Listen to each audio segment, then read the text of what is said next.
Pernah nggak sih kamu ngerasa hidup itu berat banget? Masalah datang terus, pikiran nggak pernah tenang. Padahal, kata Gus Baha, hidup itu sebenarnya sederhana. Cuma manusianya yang sering bikin ribet. Loh, maksudnya gimana? Di zaman sekarang, kita sering merasa hidup makin sulit. Standar kebahagiaan makin tinggi. Lihat orang lain sukses, kita ikut gelisah. Padahal, kalau kita mau jujur, yang bikin hidup terasa berat itu bukan hidupnya, tapi cara kita memikirkan hidup. Dan inilah yang sering dibahas oleh Gus Baha dalam ceramahnya. Dengan gaya santai tapi dalam, beliau mengingatkan, kita ini terlalu sering mempersulit sesuatu yang sebenarnya simpel. Menurut Gus Baha, salah satu sumber keribetan hidup adalah keinginan kita yang gak ada habisnya. Dulu kita pengen punya motor.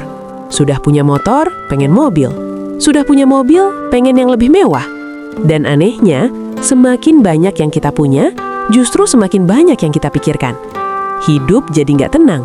Bukan karena kurang, tapi karena kita nggak pernah merasa cukup. Padahal, orang yang hidup sederhana justru sering lebih bahagia. Gus Baha juga sering bilang, manusia itu sering capek, bukan karena kerja, tapi karena terlalu banyak mikir.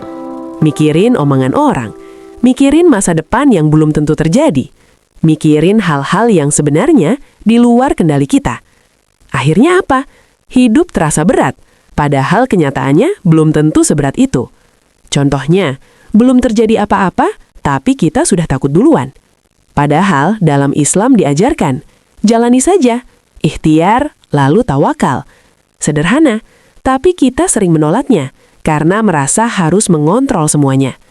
Salah satu penyakit terbesar zaman sekarang adalah membandingkan hidup dengan orang lain. Lihat teman sukses, kita minder. Lihat orang kaya, kita gelisah. Padahal kata Gus Baha, setiap orang punya jalan hidup masing-masing. Kamu nggak tahu perjuangan orang lain, dan mereka juga nggak tahu ujian kamu. Tapi karena kita terus membandingkan, hidup yang tadinya tenang jadi penuh tekanan. Yang paling dalam dari pesan Gus Baha adalah ini, kita sering lupa tujuan hidup itu apa. Kita terlalu sibuk mengejar dunia, sampai lupa bahwa hidup ini cuma sementara. Akhirnya, kita mengukur semuanya dengan materi. Padahal, ketenangan itu bukan dari harta. Orang bisa punya segalanya, tapi tetap gelisah. Sebaliknya, orang yang sederhana tapi dekat dengan Allah, hidupnya jauh lebih tenang. Karena dia paham, gak semua harus dimiliki, gak semua harus dikejar. Kalau kita rangkum dari nasihat Gus Baha, cara supaya hidup gak ribet itu sebenarnya sederhana. Kurangi keinginan, jangan overthinking, berhenti membandingkan, perbanyak syukur, dekatkan diri kepada Allah. Sesimpel itu, bukan hidupnya yang harus diubah, tapi cara kita memandang hidup. Jadi mulai hari ini, coba tanya ke diri sendiri, apakah hidupmu benar-benar berat? Atau kamu saja yang terlalu mempersulitnya? Karena bisa jadi, ketenangan yang kamu cari sebenarnya sudah ada. Kamu saja yang belum menyadarinya. Kalau kamu merasa ini relate dengan hidup kamu, jangan lupa like, komen, dan share ke temanmu. Siapa tahu, mereka juga butuh diingatkan.